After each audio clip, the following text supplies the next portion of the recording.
I walk down the street and it's just like readings by Wanda. Do you ever see the ones on like TikTok when you go on the live stuff and it's like some bitch with the thing that goes like this? And she's like, if your birthday is this, he's coming back.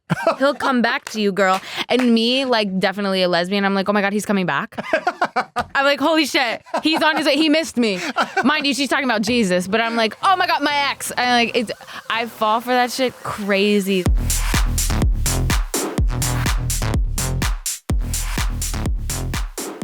It's great to see you. I changed shirts for you. I hope you like that. I genuinely, when I came in, thought on my head, good shirt. Yeah, I changed for you. Good shirt. I was wearing a white t-shirt. It was clean, and I was like, you know what?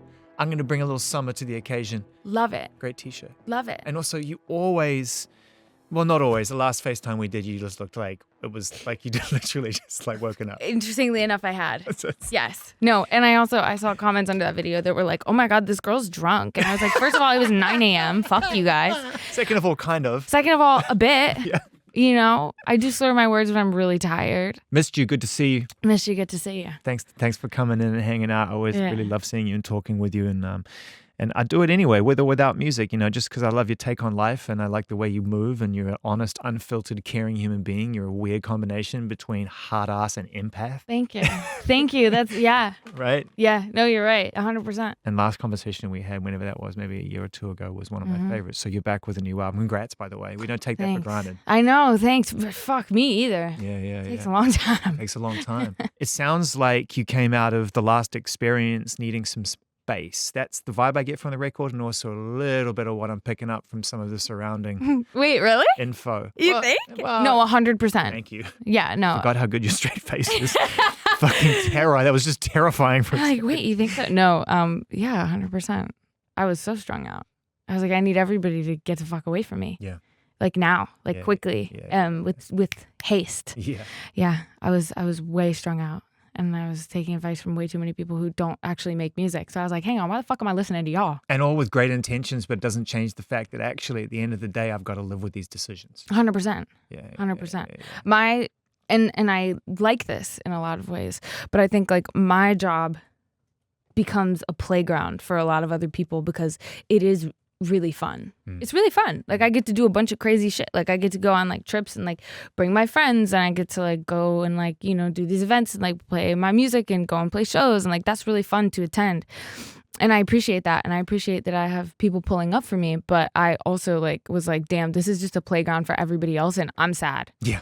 So I was like, y'all all gotta read go. the room. Read the room. Gotta go. Yeah, look, if we're all having fun, it's fun. Yes. If I'm not having fun, maybe have a little less fun. Yeah, if I'm not having fun, shut the fuck up. Just pretend. Yeah. Pretend you're not having fun. Like, how's your day? Reneé, I'm having a terrible day. Of course. It's so funny, really hard. I'm really homesick. And then you leave and it's just like, fucking get the drinks in. It's day 38. I'm like, wait, commiserate with me for fuck's sake. Please. Commiserate. You're right. I've never heard anyone put it that way. I love it when I hear a new framework around this whole crazy experience of being an artist and living your life in private and in public in equal measure.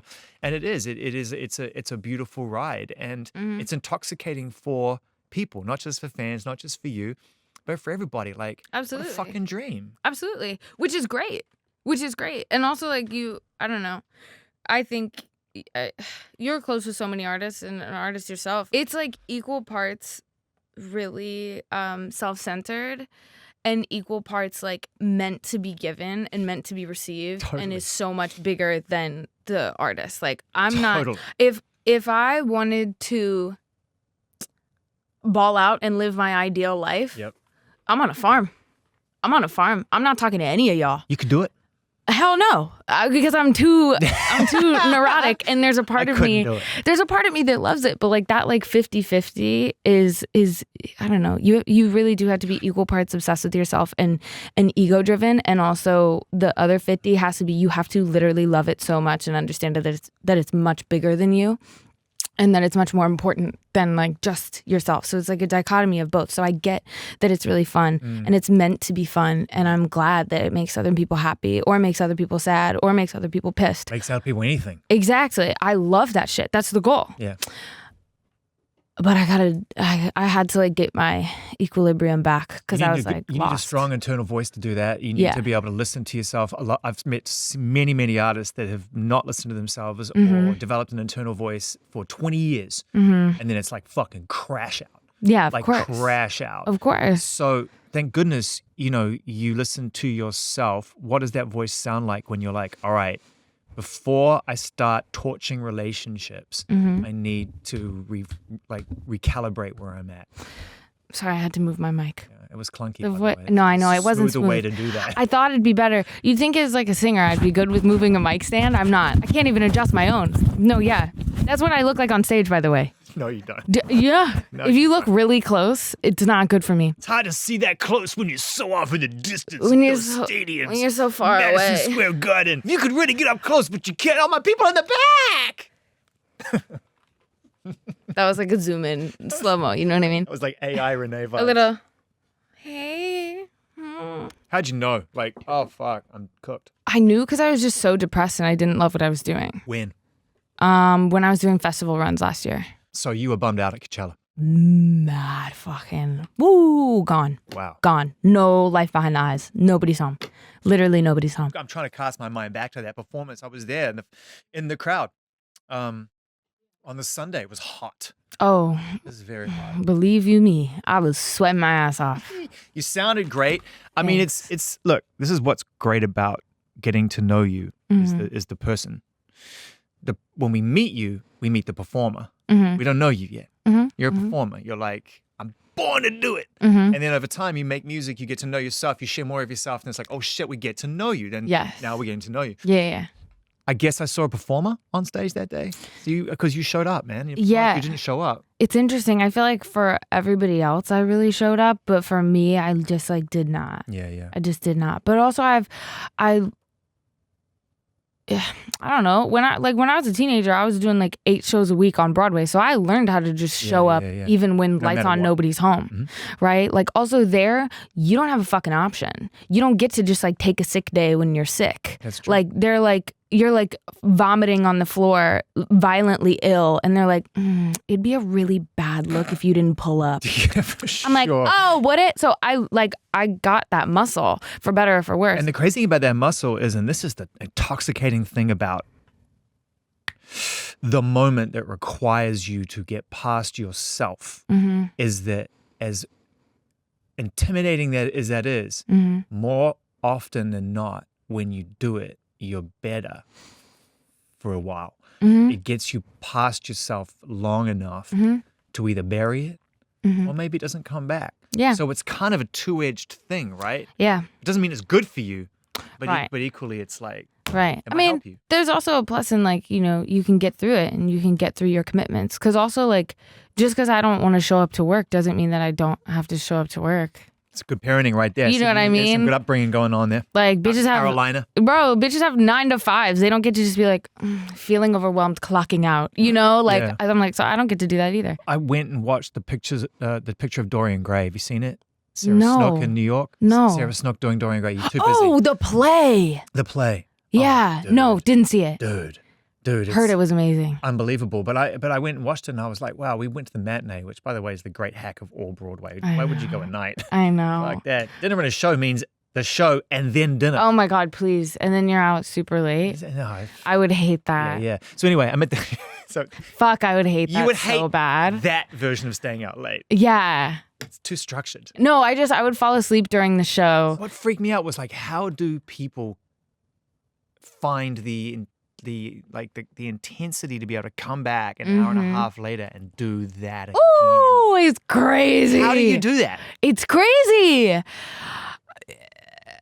You don't have an option. You don't have an option. You don't have an option. You don't have an option, A. I didn't have an option. And it's also like, it's bigger than you. Like, I think like when you're in a show, there's something that is actually really special and like very like community oriented, or based, should I say? That's like, you are doing it as a group.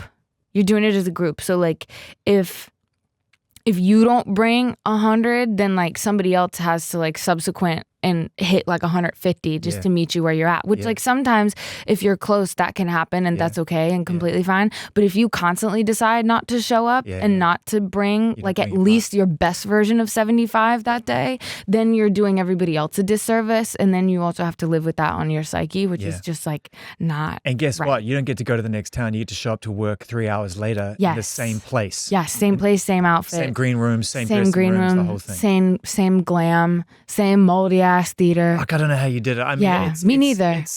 I reckon that's the hardest board to tread in show business is theater. To be honest, nothing's harder than this. Nothing's harder than this mentally. This? This right here, right now. Listen, this is not that hard. Nothing's harder than is it? Than chatting to you. Maybe. No. Oh shit! Ego death. No, Oh fuck! no. Oh shit! It's all fucking. The whole thing is a fucking fake. No, it's nothing. To me, Zane had an existential crisis. Hey, I mean, love it. I'm like seeing myself. I'm like, that's pretty much what I do every day. It's. The mental game of this is harder. Let's really cut to the chase of what people assume that life is like for people like you, artists. You get to live your dream. You get paid to entertain. What can you complain about? I've been fighting against that kind of misconception for a long time because I speak to artists all the time, so I have an inside track on why it's so hard. It's good to add another paragraph to that chapter for you, having done a lot of different elements of show business to get us to talk about this new album and that moment of time where you were really burnt out, the festivals weren't working, bringing it back up to speed. What is the taxing part of this industry? It's just I was saying this to somebody yesterday. It's just like at least I don't know, maybe this isn't for everybody else, and like maybe y'all are fucking whistling Dixie and doing fine. Well, not me. Not me, bitch. I don't have moments of peace. Very rarely. I think you're at constant war with yourself. And you're in constant competition with you and like the best version of you or what you think that looks like. Like there's the lack of acceptance internally is a mind fuck. You are constantly feeling like you need to be doing more, like you need to be working harder, like you are not good enough, like you are just at the mercy of everyone and everything around you. And you are. And that's also like kind of the great part of it. But like I fell into the constant like nagging voice of this is not enough. You're not doing good enough. You're not interesting enough. You're not fun enough. Like not, like just like the like not enough of it all. It's interesting because I think also like people do a really good job of like masking things in positivity in music or like trying to or being like, oh my God, no, like it was like so fantastic and so great. And I'm like, no, it actually wasn't. And when you tell me that it was so fantastic and so great, I know you're lying. And now I don't trust you. And now I think you're bullshitting me all the time. And now I don't even trust myself because I know you're fucking lying to me. So I was going crazy because I was like, everybody's yesing me and I don't feel good and no one is acknowledging that I don't feel good and this is wrong. Like I was like, I feel insane. And I was going insane also. So it was like the torture of not only like me not feeling like I was doing enough and doing good enough and that I just wasn't good enough, period, coupled with the like rose-colored lenses of everyone around me. And it's not that they were lying, so to speak, but I think like everybody just wants to champion you and cheer you on and be like, no, you got it, keep going. And I'm like, no, I'm burnt out and like y'all make my schedule. Yeah. And I'm telling you I'm burnt out. Yeah. Listen. Yeah. So I had lost it. Yeah. I had lost it and I lost all of the good parts of this job that I love. And that means everything to me. And that's so important to me. And that is so much bigger than me. It became completely in my head. There's two things going on that are kind of simultaneously true that are sort of at odds with each other. One is that you have this incredibly high level of expectation for yourself, like many creative people I know, right? There's a desire to create, to express yourself. And you very, very beautiful point that you made about like, you're constantly competing with your own sense of worth all the time. All the time. But then over here, that can be confused as work ethic. Mm-hmm. And so people are like, oh, she wants to keep going. She wants to work. She wants to be great. And what keeps people going is like positive reinforcement.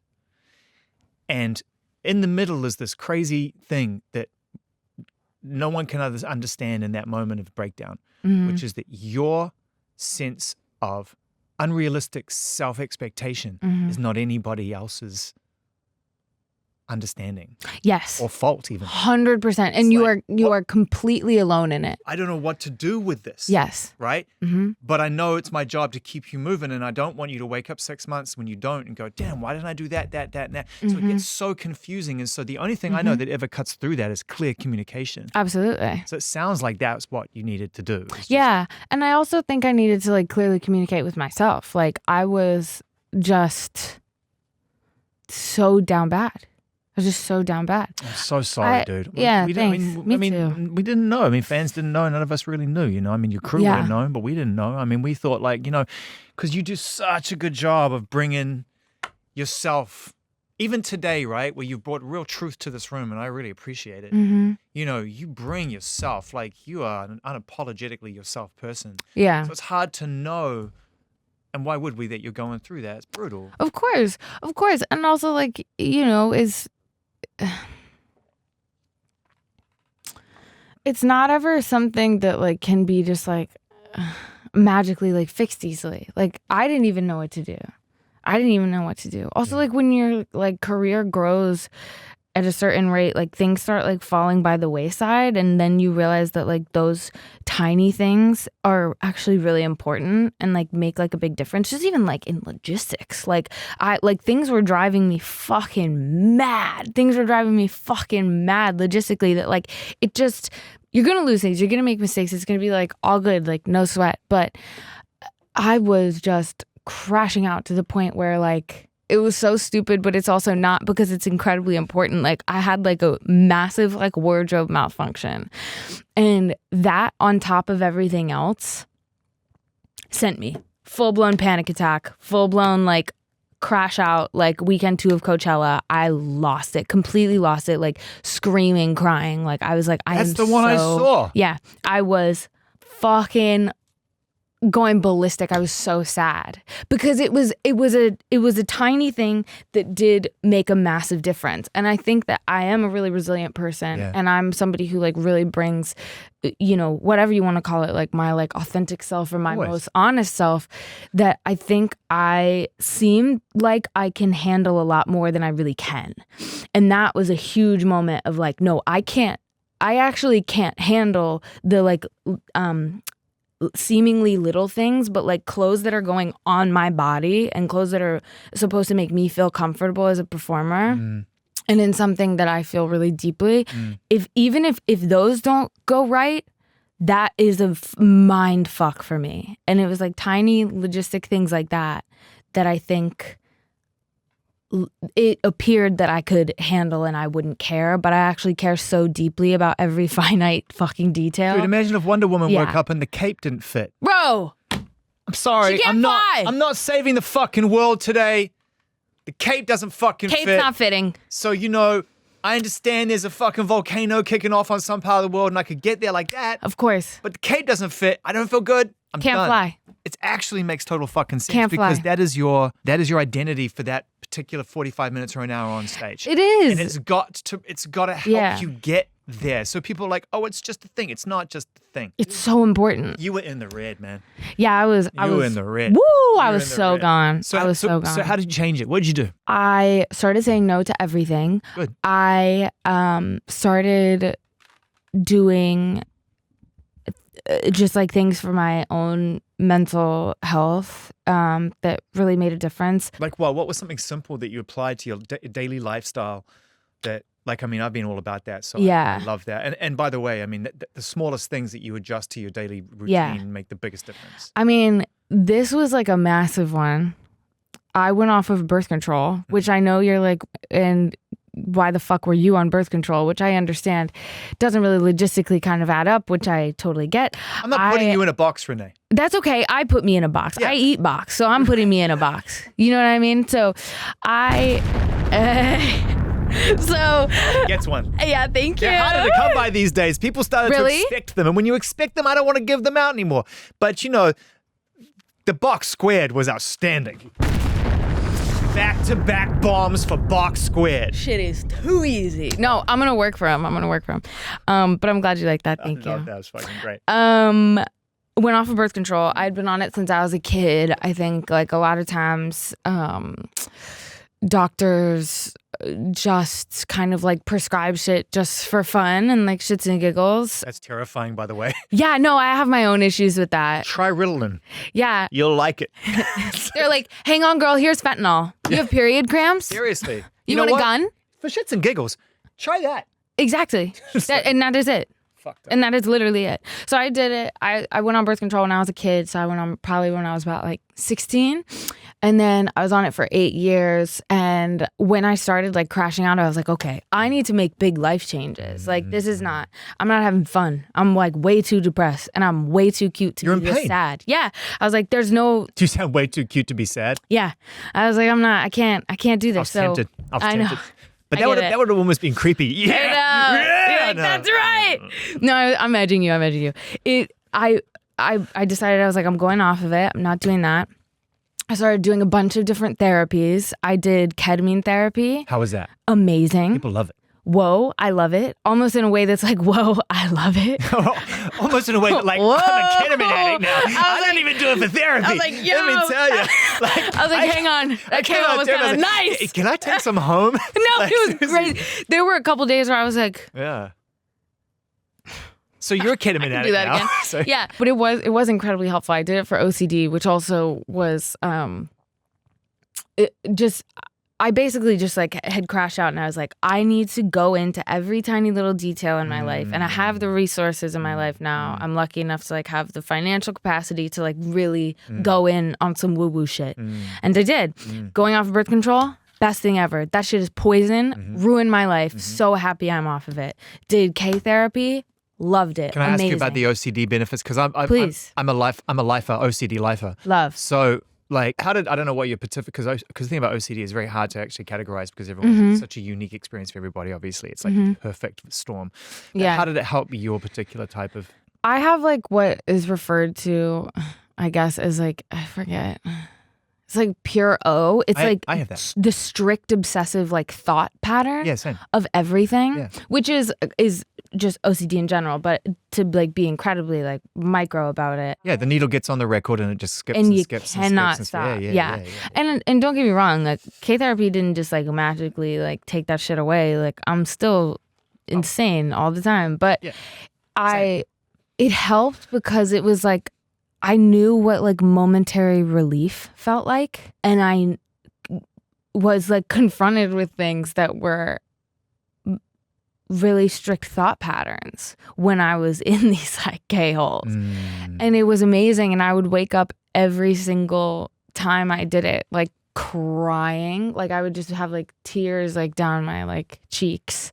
And then I was kind of hungover the next day, which was ass. But it was really like deep and really thought provoking, and I understood like momentary peace, which I think was big. God, just that bit of relief makes such a difference. I remember the first time when I had a breakthrough in therapy, and I realized I knew a part of myself that had been a mystery to me for a very long time, and I just felt this feeling of relief. Dude. Yeah, and of course it takes years. There's no magic. Absolutely. But you're so right. Just that moment of like, oh shit, that's what it feels like. It was amazing. It was really cool. And I think the biggest thing was I was like, I am gonna take a long time to make this record. So everybody was kind of like, all right, like you'll put a song out like, fall of last year, all this shit.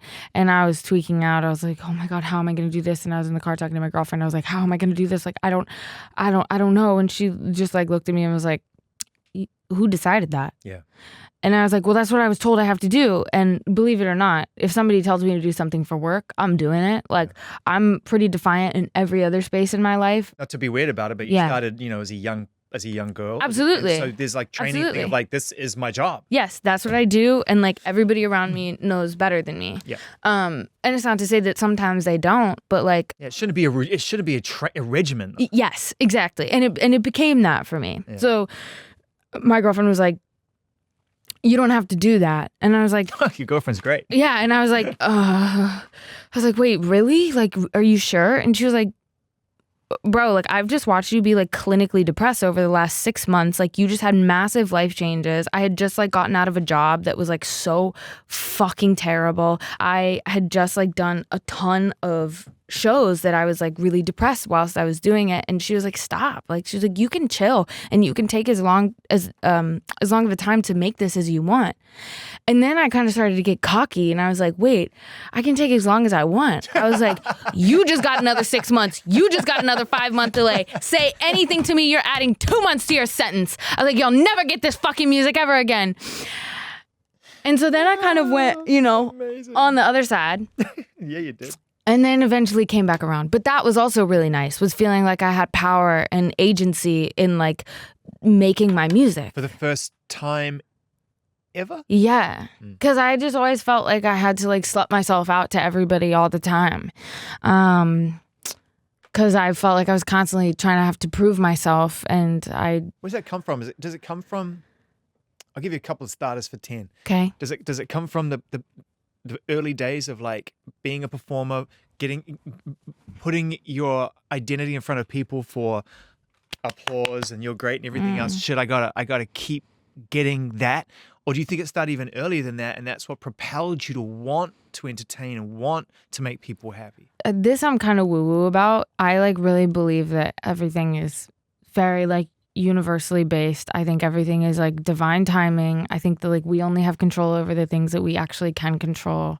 I think that for me it just came from like the like want and like the need and obsession to do the thing that I love, which is to like make music. So I felt like you can do that and never put it out. Right. But then comes in... I didn't say you should, but it's just nice to know. I've thought about it. It's nice to know. Oh, I've thought about it.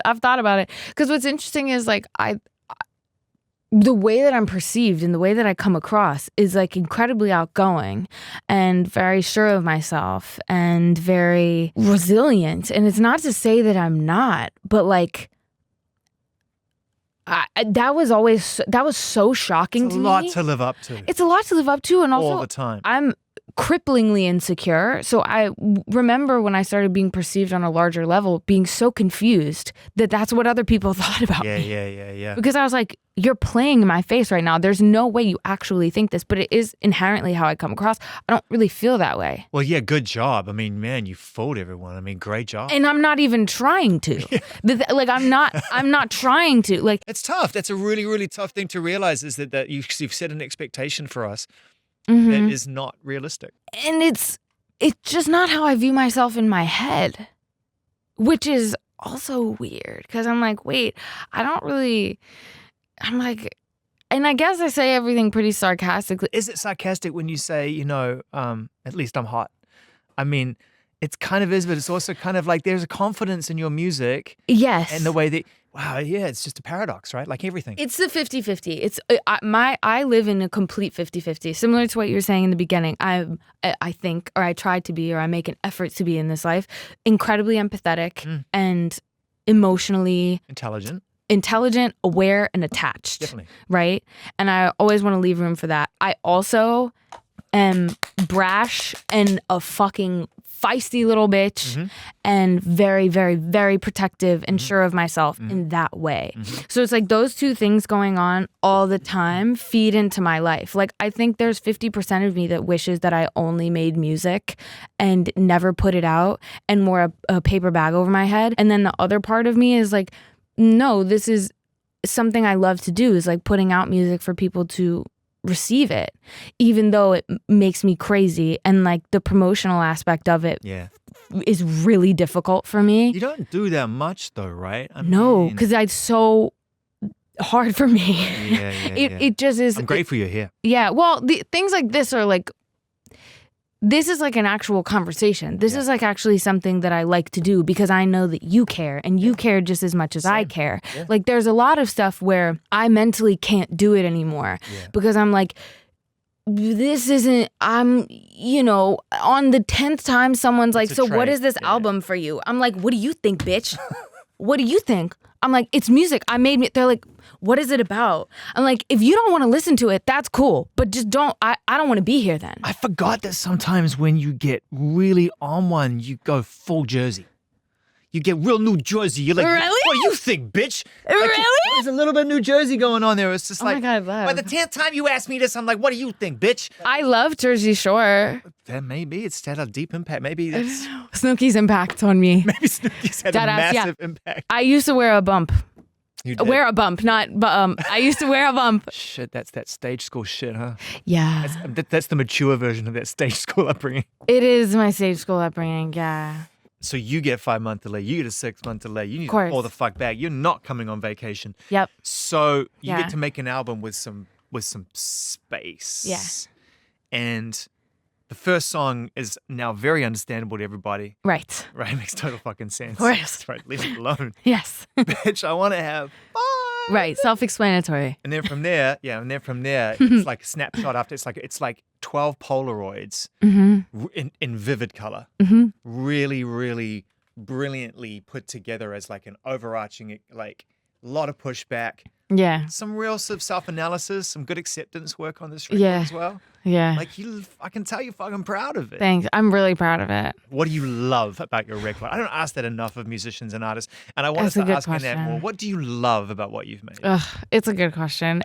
I think like the thing that I love most about what I've made is couple things. I set out to impress myself. Which we've established already in this conversation is a high bar. Yes, is a very high bar. I set out to impress myself. I set out to make music I would want to listen to. And I set out to not compromise a single thing about my personality and be unwaveringly loud about it. And I did that. And I'm very impressed with my own shit. And I'm usually not. And everybody who knows me knows that. When we finished this album, I was like, I would go home and like tell T, I'd be like, smash. I'd be like, that shit is so good. And I've never felt that way about my own songs before. And let's be clear, I had so many days where I was so depressed and I was like, I'll just never cook again. Like it's really over for me. Like it's the 50-50 once again. What a great feeling to be a fan of your shit. It is the most euphoric. That's what Brian Eno said to me is that rule number one for anyone who wants to be creative is what do you like? Yes, 100%. 100%. And it's hard because you wanna like your own stuff, but you also like, I felt for a long time like I was like, oh, I want to be like, oh, coy about it and like, oh, you like it? And like, oh my God, wait, really? Oh my God, that's so cute. Now I'm like, I don't give a fuck. It's the most unconvincing coy impression I've ever seen in my life. Because it doesn't feel authentic to me because I love this. So I'm like, I love this. The difficult part is I loved it and I still love it. But like then going into like the like putting it out aspect adds another layer of anxiety. Yeah. But I think that the thing that I keep coming back to and the reason that I love it so much is because every single song, kind of like what you're saying about At Least I'm Hot, like it's sarcastic and playful, but I really wanted to say everything without actually saying the like actual thing. Like I wanted to use the secondary emotion. So I was incredibly depressed, but I was like, damn, at least I'm fucking fine, right? So like that's the secondary emotion, but you can still feel the like, this is coming from a place that's like, woo, it's every single song is like how to deal with something that is incredibly painful, but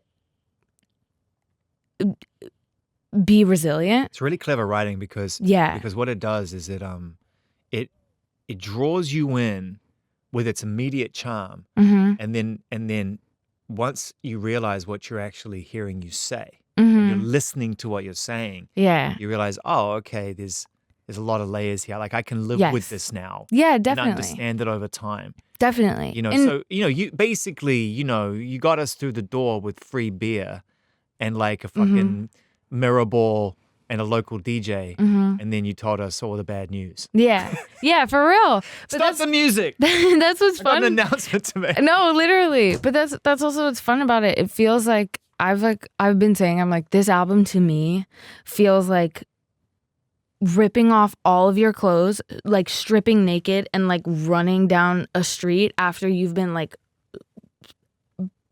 just violently crying, and you're almost laughing because you're like, I'm done with this. I'm sick of this. I'm not like letting this like hold me. This is not my responsibility. Like everybody who had little guns pointed at my head, I'm like, boom, you're done. Like done.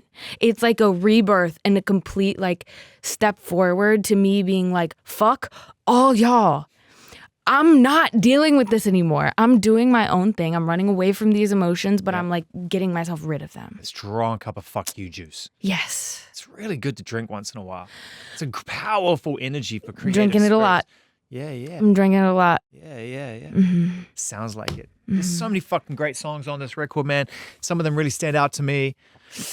I love Mad. Obviously, is good. The first two, obviously, 1-2 punches. You know that. Thanks. Yeah.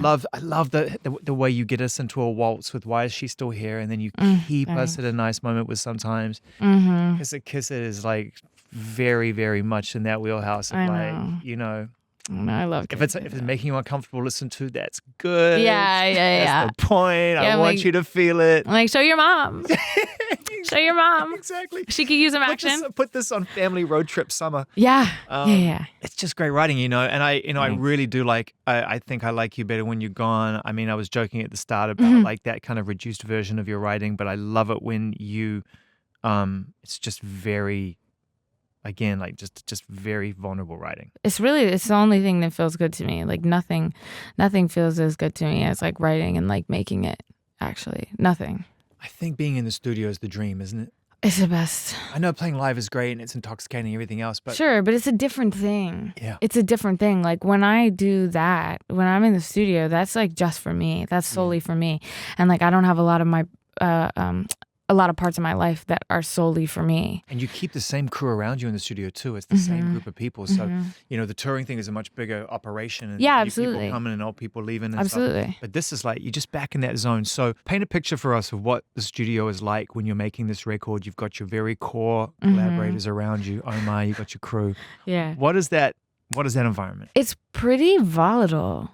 It's pretty like, you know, I'm quite neurotic. I come across very differently than I view myself. And I think the way I view myself is the way that I actually am in a studio setting. So I'm pretty panicky and like on 10.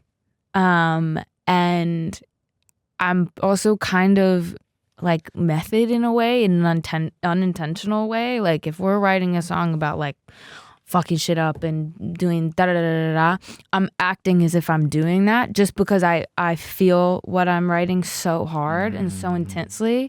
What it feels like is kind of exactly what I was describing of the sort of like rebirth. It feels like it starts with me being like really heady and like maybe violently crying and feeling really intense, whether I'm like actually crying or not sometimes. Good amount of times I actually am. And then it's like we can like kind of like once we start to like get really like the meat of something that feels amazing, I'm like starting to run and I'm like, oh, I get this. And I kind of get like a cheeky sort of smile on my face. I'm like, wait, I feel like I'm doing it.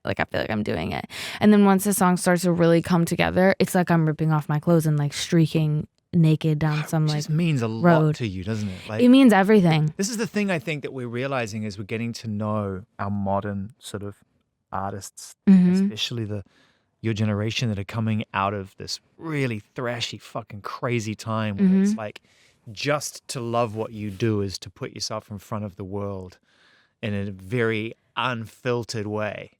And I mean both ways. It's so intense. It's so intense. And it doesn't get talked about enough, I think, because most young artists and young people probably feel like, I don't want to be that person that talks about it or tries to legitimize it. But Of course. Because also you don't want to be like self-important.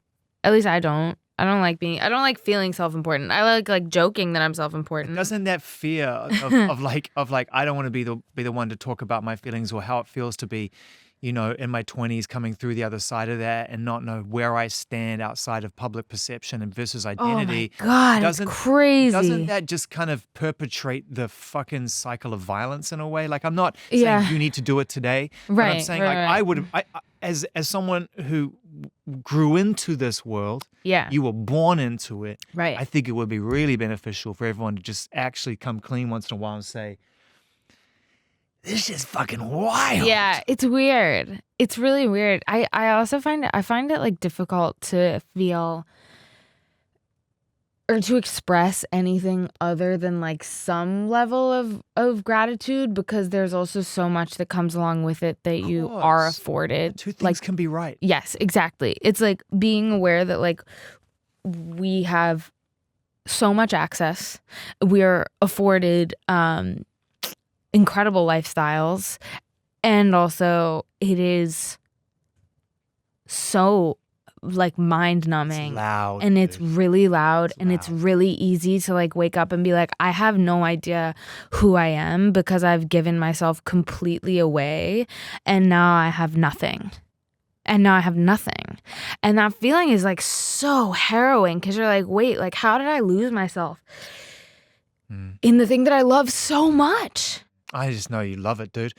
Like this is the thing, and that's why I was getting back to my point. Like, I think we need to acknowledge that artists like you want to make 100 albums and stop thinking about it like the next one and the next one. Right, Think about it in terms of 30. Yeah, of course. Because again, like the second for me it becomes too self-important is like the second I lose perspective, like it has to be so much bigger than me. It is I don't. But it's you too. It's a weird one. Yeah. Because it's kind of with you.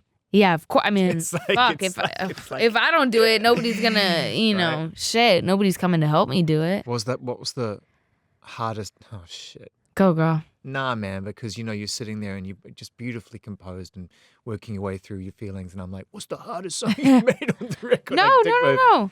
Well, the hardest, like definitely, like without question, was Shy, because Shy started as a ballad and one that I had spearheaded, and I like wrote this whole hook for it that was actually called Handle with Care. That was like about me falling in love with my girlfriend and like being so uptight and scared because I had just gotten out of a really tough relationship. Who should handle who with care? I was telling her to handle me with care because I was freaking out. I was like so tweaked out. I was in a relationship that I was really difficult, and I had just gotten out of it, and I was like falling in love with her unexpectedly, and I was like, holy shit, like if I'm actually gonna jump into this, like I'm gonna have to completely jump into this and be like, can you please help me, because I'm nervous. And like she made me really nervous, and I don't deal super well with being nervous. And I'm like, you wrote that beautifully on the record. Woo! Literally word for word. So we like flipped the song completely. It went through so many different iterations, but we believed in the song so much. So many different writers took stabs at the hook, so many different tempos, and we cut the song damn near like 10 times, different keys, different everything. Those are the real ones that fight for their place. Oh my God. They but fight for it. I was like, I know this is going to be important to me. And then finally it turned out being exactly what it was always meant to be and should have been, which is like a record being cheeky and being like, I want you to, dick me down and also be nice to me because I'm a little shy, but I'm so in love with you. Again, the two sides. Exactly. Right. Yes. And also, hey, yo, yeah.